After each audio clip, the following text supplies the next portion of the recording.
نحمده ونصلي على رسوله الكريم اما بعد فاعوذ بالله من الشیطان الرجیم بسم اللہ الرحمن الرحیم۔ محترم ناظرین و سامعین، السلام علیکم۔ آج 18 ذی الحج خلیفہ سوئم حضرت عثمان غنی رضی اللہ تعالیٰ عنہ کا یوم شہادت کا دن ہے۔ تیسرے خلیفہ پیکر جود و سخا حضرت عثمان رضی اللہ تعالیٰ عنہ کو حضور صلی اللہ علیہ وآلہ وسلم نے کئی بار جنت کی بشارت دی اور ان کو 10 مبشرہ صحابہ کرام میں بھی شامل ہونے کی سعادت حاصل ہے۔ حضور صلی اللہ علیہ وآلہ وسلم کی 2 بیٹیاں حضرت سیدہ رقیہ اور ان کے انتقال کے بعد حضرت ام کلثوم آپ کے نکاح میں آئی۔ اسی وجہ سے عثمان غنی رضی اللہ تعالیٰ عنہ کو ذو النورین بھی کہا جاتا ہے۔ آپ ان اولین شخصیات میں شامل ہیں جنہوں نے پہلے اسلام قبول کیا۔ آپ حافظ القرآن، جامع القرآن اور ناشر القرآن بھی ہیں۔ ایک موقع پر حضور اقدس صلی اللہ علیہ وآلہ وسلم نے فرمایا کہ جنت میں ہر نبی کا ایک ساتھی اور رفیق ہوتا ہے اور میرا ساتھی عثمان غنی ہوگا۔ سیدنا عثمان رضی اللہ تعالیٰ عنہ نے 24 ہجری میں نظام خلافت کو سنبھالا اور 22 لاکھ مربع میل پر حکومت کی۔ اس میں بیشتر ممالک فتح ہو چکے تھے لیکن ابھی یہاں مسلمان مستحکم نہیں ہوئے تھے اور خطرہ یہ تھا کہ ممالک اور ریاستیں دوبارہ کفر کی آغوش میں نہ چلی جائیں۔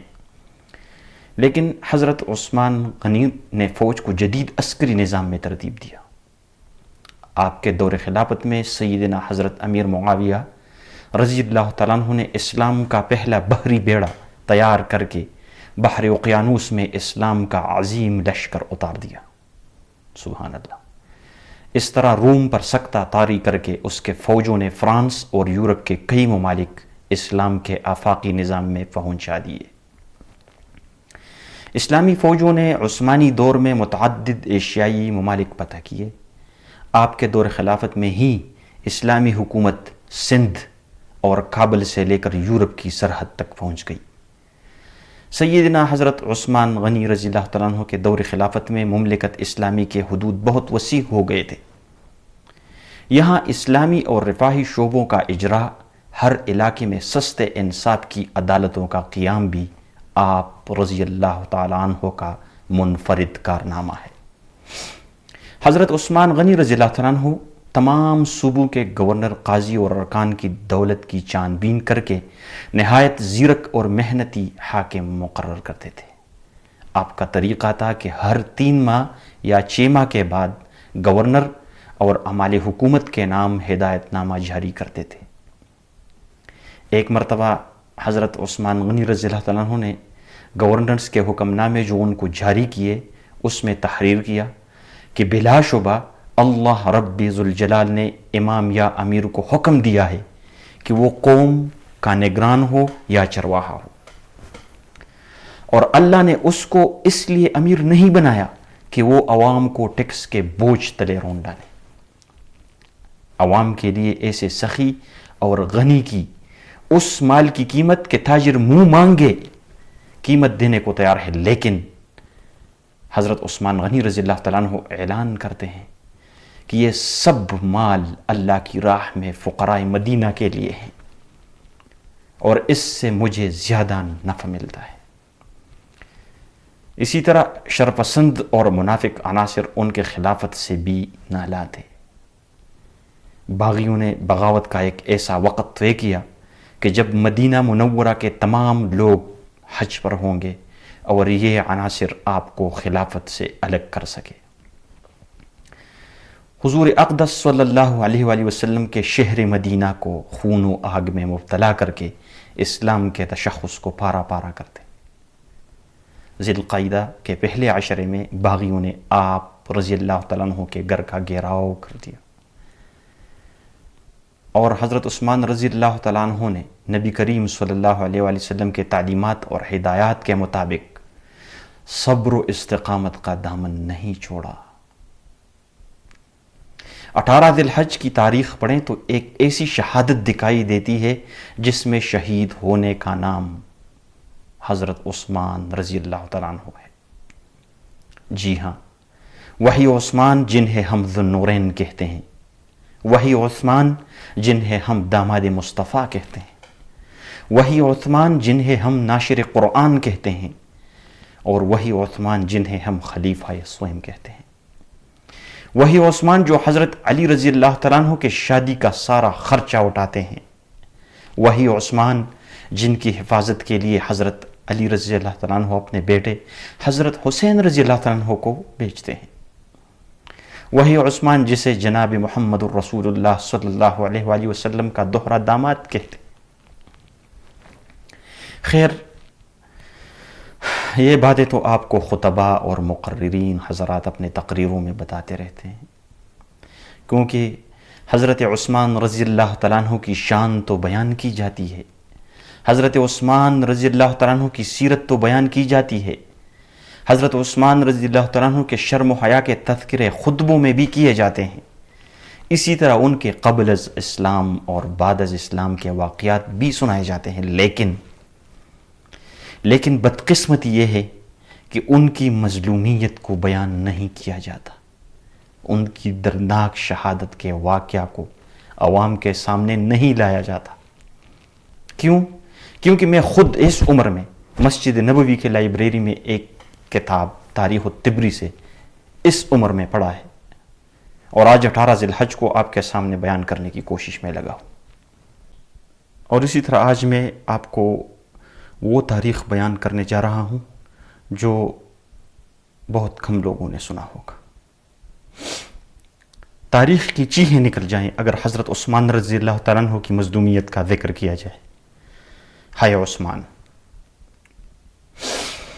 میں کوئی خطیب نہیں اور میں کوئی عالم یا مفتی بھی نہیں، لیکن میں اتنا جانتا ہوں کہ عثمان رضی اللہ تعالیٰ عنہ وہ مظلوم تھے جن کے 40 دن تک پانی بند رکھا گیا۔ آج وہ عثمان پانی کو ترس رہا ہے جو کبھی امت کے لیے پانی کے کنویں خریدا کرتا تھا۔ اور سنیں، حضرت عثمان رضی اللہ تعالیٰ عنہ قید میں تھے، تو پیاس کی شدت سے جب نڈال ہوئے تو آواز لگائی، کوئی ہے جو مجھے پانی پلائے؟ حضرت علی رضی اللہ تعالیٰ عنہ کو پتہ چلا تو مشکیزہ لے کر حضرت عثمان رضی اللہ تعالیٰ عنہ کا ساقی بن کر ان کو پانی پلانے آ رہے ہیں۔ آج کربلا میں علی اصغر پر برسنے والے تیروں کا ذکر تو ہوتا ہے، لیکن حضرت علی رضی اللہ تعالیٰ عنہ کے مشکیزہ پر برسنے والے تیروں کا ذکر نہیں ہوتا۔ اور جب باغیوں کے حضرت علی رضی اللہ تعالیٰ عنہ کے مشکیزہ پر تیر برسانے شروع کیے تو حضرت علی رضی اللہ تعالیٰ عنہ نے اپنا عمامہ ہوا میں اچھالا کہ حضرت عثمان رضی اللہ تعالیٰ عنہ کی نظر پڑے اور کل قیامت کے روز عثمان اللہ کو شکایت نہ کرے کہ یا اللہ، جب میرے ہونٹ پیاسے تھے تو تیری مخلوق سے مجھے کوئی پانی پلانے نہیں آیا۔ اور اگر کربلا میں حسین رضی اللہ تعالیٰ عنہ کا ساقی اگر عباس تھے تو مدینہ میں عثمان رضی اللہ تعالیٰ عنہ کے ساقی حضرت علی رضی اللہ تعالیٰ عنہ تھے۔ اس عثمان کو 40 دن ہو گئے ایک گھر میں بند کیے ہوئے، جو عثمان مسجد نبوی کے لیے جگہ خریدا کرتا تھا۔ آج وہ عثمان کسی سے ملاقات نہیں کر سکتا جس کی محفل میں بیٹھنے کے لیے صحابہ کرام جوق در جوق آیا کرتے تھے۔ 40 دن گزر گئے، 40 دن گزر گئے، اس عثمان کو کھانا نہیں دیا گیا جو اناج سے بھرے اونٹ نبی کی خدمت میں پیش کرتے تھے۔ آج اس عثمان کی داڑھی کھینچی جا رہی ہے جس عثمان سے آسمان کے فرشتے بھی حیا کرتے تھے، اور آج اس عثمان پر ظلم کیا جا رہا ہے جو کبھی غزوہ احد میں نبی کریم صلی اللہ علیہ وآلہ وسلم کے محافظ ہوا کرتے تھے۔ آج اس عثمان کا ہاتھ کاٹ دیا گیا جس ہاتھ سے آپ صلی اللہ علیہ وآلہ وسلم کی بیعت کی تھی۔ ہائے عثمان!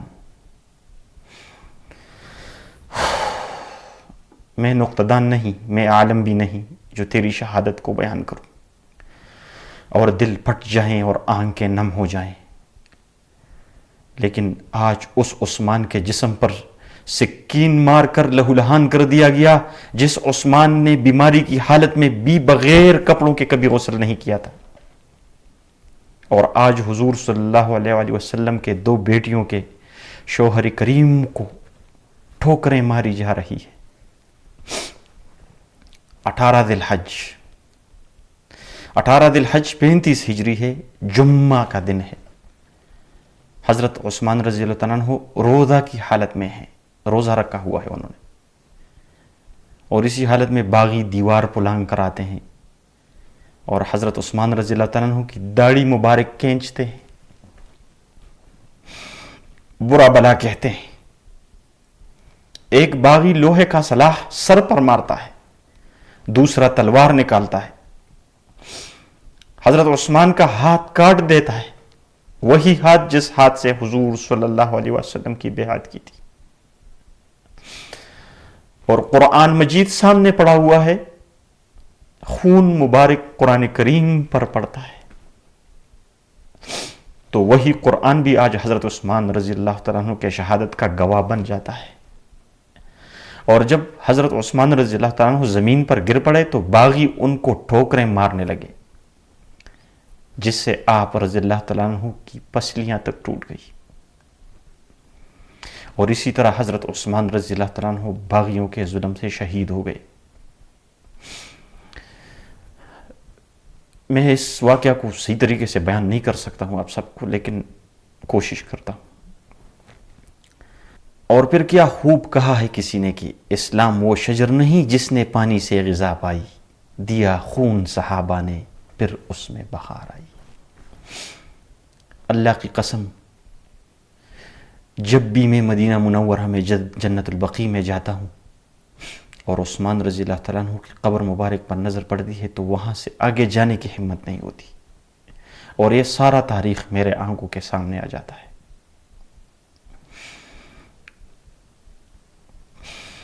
اللہ تعالی ہم سب کا حامی و ناصر ہو۔ وآخر دعوانا الحمد للہ رب العالمین۔